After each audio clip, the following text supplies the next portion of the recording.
Victor, and this is the It's Victor Ono Speaking Show.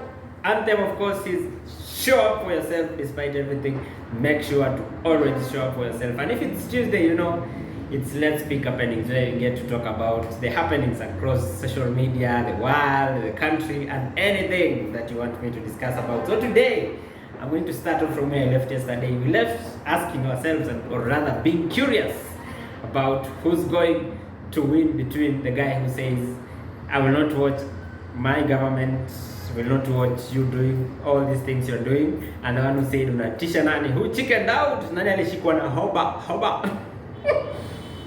I mean, you can't go against the government. You can go against everyone as much as you're powerful, but the government is just the government. And that led to the biggest rivalry.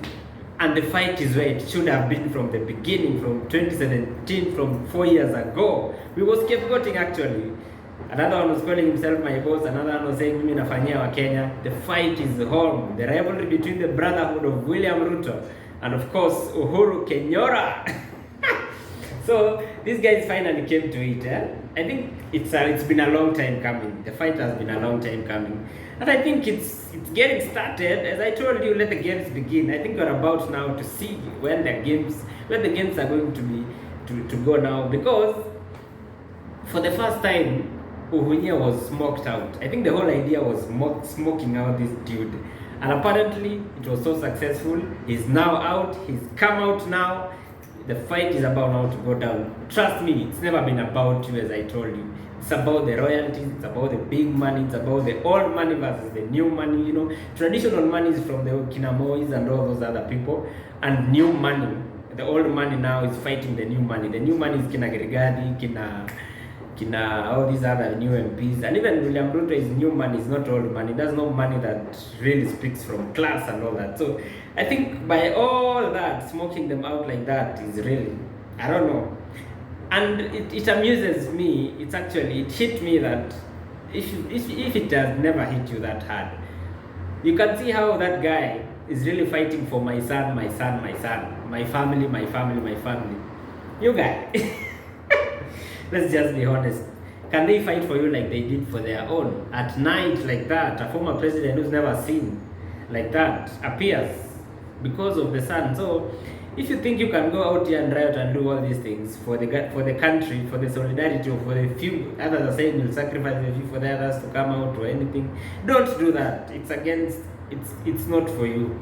Just eat your small income and let life just go on. Until you decide as a whole Kenya to do it peacefully together, it's not yet there, and we are not yet there. We are so divided. We are like 42 tribes, different religions.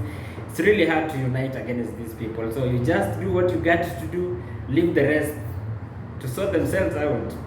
You cannot revolt, because the moment you touch my guy, I go defensive. The moment another guy is touched, it's my guy. So it's just a whole cycle. So just be yourself. Let the games begin. Now it's Ruto versus Uhuru. Let's see how this thing goes, because old money and new money is fighting. But at the end of the day, by the time we get to the next election, it will be clear who's winning, rather who's taking the dominance. Another thing is, have you guys seen the sports recently in Kenya?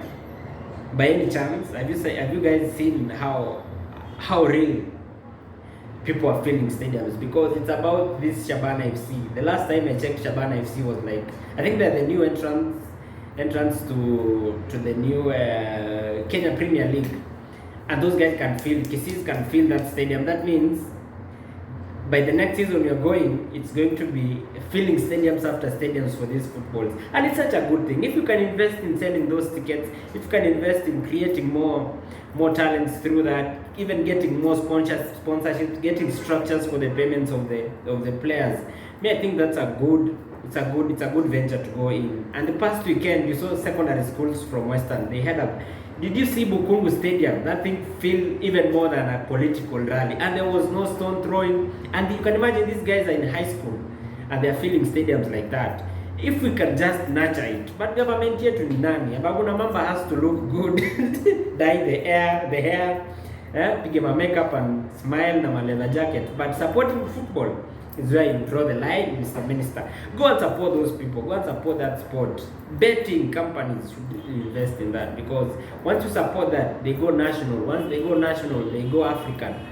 The next minute you're going to see them is World Cup, and that's how talent, that's how Kina Messi, because you've realized, you've seen Messi go to USA, that guy cannot even speak English, but celebrities are coming to watch them.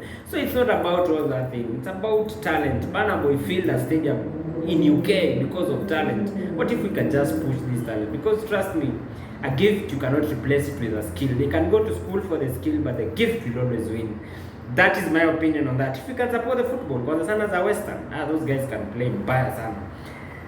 And the last topic we can have here is the topic about the Kenyan artists and Kenyan music and supporting them compared to these other ones of ours.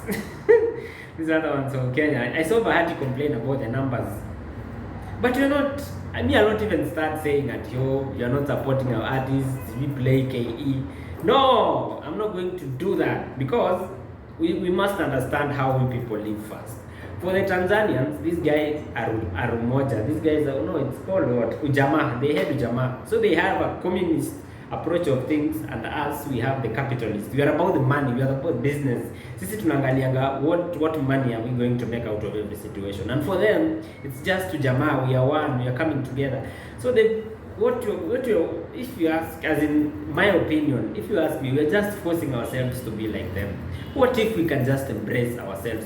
Gengeton came, it was the anthem, it was playing everywhere.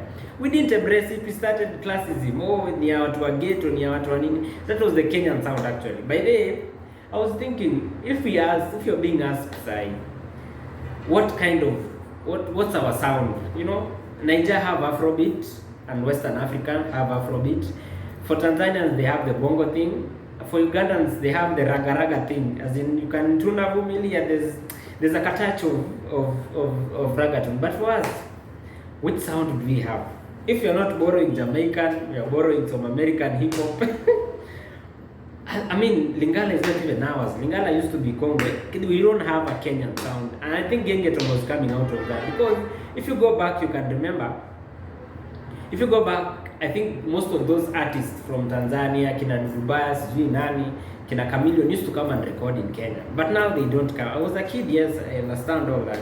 But we had a sound, we had a genge sound. We had again Kapuka. But say, which sound are we having? If you're not copying America, we are copying another person here. Another Mombasa things doing their thing. Unless kila mtu abo tribal and sing their thing. We can sing Sweet Star, other ones are Kungulu Kwangala. We're neither here nor there, you know. We don't really have. My point is, we shouldn't try to be other people. We are capitalists. We love money. Yes, pay for the tickets and watch the. But again, you guys can pay for 8,000 to watch this American boy band, Boys to Men. But hata tao ya kwenda kuangalia wakadinali you can't. But it is what it is. Thank you. Of course, if you cannot subscribe, it's okay. If you can subscribe, it's okay. See you on Thursday with another episode. My name is Victor. This is It's Victor on a Speaking Show. Show up for yourself, man. Goodbye.